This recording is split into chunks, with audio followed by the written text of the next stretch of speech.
किसी ने बड़े कमाल की बात कही है कि अंत में तो सिर्फ फिल्मों में सब कुछ अच्छा होता है। बात कही है असल जीवन में अंत में कुछ भी ठीक नहीं होता, अंत में सिर्फ अंतिम संस्कार होता है। इसलिए जो ठीक करना है वो अभी इसी पल में कर लो। अपने दरबार में अलग अलग देश के राजाओं को बुलाया, एक बड़ा उत्सव रखवाया और अपने गुरुजी को भी बुलाया।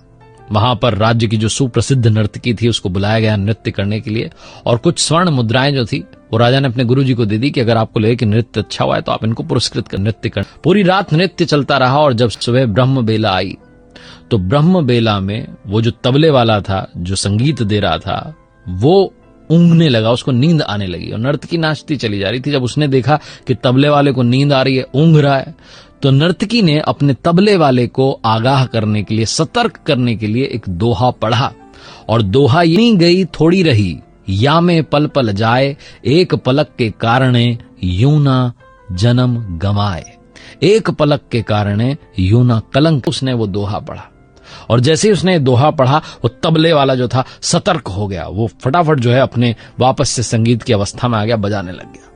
और जैसे ही उसने दोहा पढ़ा, जो राजकुमार था वो दौड़ के आया, राजा का जो बेटा था, युवराज था, उसने आकर के अपना जो मुकुट था उस नर्तकी के चरणों में रख दिया, बोला ये तुम्हारे लिए मेरी ओर से। वहीं पर राजकुमारी बैठी हुई थी, राजा की पुत्री बैठी हुई थी, वो दौड़ के आई और एक हार नर्तकी को दे दिया।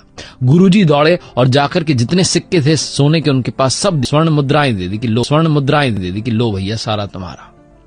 और जब ये देखा राजा ने कि नर्तकी ने एक दोहे से इन सब को लूट लिया है तो उससे रहा नहीं गया। वो अपने सिंहासन से खड़ा और कहने लगा कि क्या चल रहा है, क्या चल रहा है, तुमने एक दोहा पढ़कर के सबको लूट लिया, तुम इस किस तरीके की भाषा यहां पर बोल रही हो।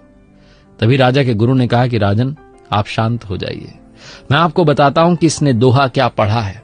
इसने पढ़ा है कि घनी गई थोड़ी रही या में पल पल जाए, एक पलक के कारणे यूं ना जन्म गंवाए, यूं ना कलंक। मैंने सारी स्वर्ण मुद्राएं इसको दे दी।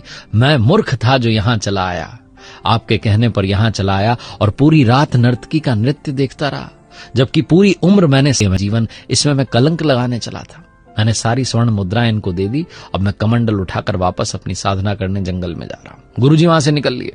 फिर युवराज ने बताया कि महाराज आप मेरे पिताजी हैं, बूढ़े हो चले हैं, लेकिन आप मुझे गद्दी नहीं बैठे हुए, तो इसलिए मैं सिपाहियों के साथ मिलकर के आज रात ही आपकी हत्या करने का प्लान बना रहा था, योजना बना रहा था। लेकिन इस दोहे ने मेरी आंखें खोल दी कि घनी गई थोड़ी रही, आज नहीं तो कल मुझे सिंहासन तो मिलने ही वाला है, मैं अपने ही पिता की हत्या का कलंक अपने माथे क्यों लूं। राजकुमारी बोल पड़ी कि पिताजी मेरी उम्र हो चली है शादी की और आप मेरा विवाह नहीं के साथ भागने वाली थी, लेकिन इस दोहे ने मेरी आंखें खोल दी, घनी गई थोड़ी रही, थोड़ा सा जो है समय बचा है पिताजी, आज नहीं तो कल शादी कराई देंगे।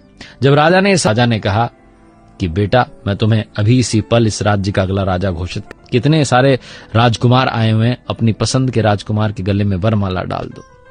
और उसके बाद राजा ने भी राजपाट त्यागा और जंगल की तरफ साधना करने चल पड़ा। ये सब नर्तकी को लगा कि मैंने अपना पूरा जीवन नृत्य में बिता दिया, छोड़ दिया। बहुत छोटी सी कहानी जिसका सार ये समझाता है कि घनी गई थोड़ी रही या में पल पल जाए, एक पलक के कारणे यूं ना कलंक लगाए। थोड़ा सा समय बचा है, सही से इस्तेमाल करना शुरू कीजिए, लाइफ चेंज हो जाएगी। एक बार फिर से वही बात जो अक्सर कहता हूं, कर दिखाओ कुछ ऐसा कि दुनिया करना चाहे आपके जैसा।